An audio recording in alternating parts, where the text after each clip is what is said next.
महिन्यापूर्वी या महाराष्ट्राच्या सिंधुदुर्ग जिल्ह्यामध्ये देशाचे पंतप्रधान आपले नरेंद्रजी मोदी साहेब यांच्या उपस्थितीमध्ये त्या पुतळ्याचा उद्घाटन समारंभ 8 महिन्यापूर्वी झाला आणि दुर्दैवानं 8 महिन्यानंतर हा पुतळा खऱ्या अर्थानं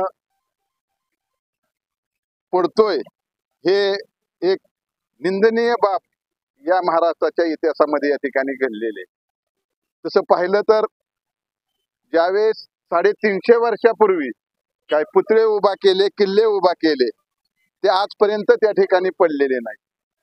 आता बोललं जातंय की वाऱ्याचं पीड एवढं होतं, शेवटी टेक्नॉलॉजी इतक्या पुढे गेलेली आहे की त्या काळात टेक्नॉलॉजी नसताना सुद्धा ते पुतळे आणि किल्ले आजही त्या ठिकाणी उभा आहेत आणि आज एवढी टेक्नॉलॉजी येऊन सुद्धा 8 महिन्यामध्ये पुतळा पडतोय।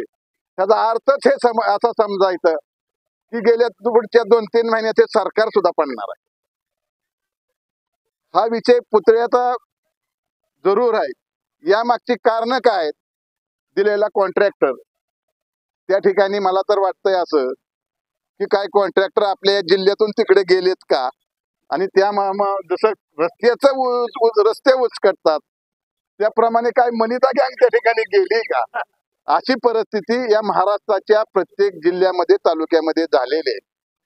जरा छत्रपती सारख्या एक ज्यांनी या महाराष्ट्रामध्ये दैवत आहेत, त्या दैवताचा पुतळा जर पडत असेल तर त्या कॉन्ट्रॅक्टरला काय म्हणून आपण माफी केली पाहिजे हे सुद्धा गोष्ट या महाराष्ट्रातल्या जनतेनं लक्षात घेतली पाहिजे।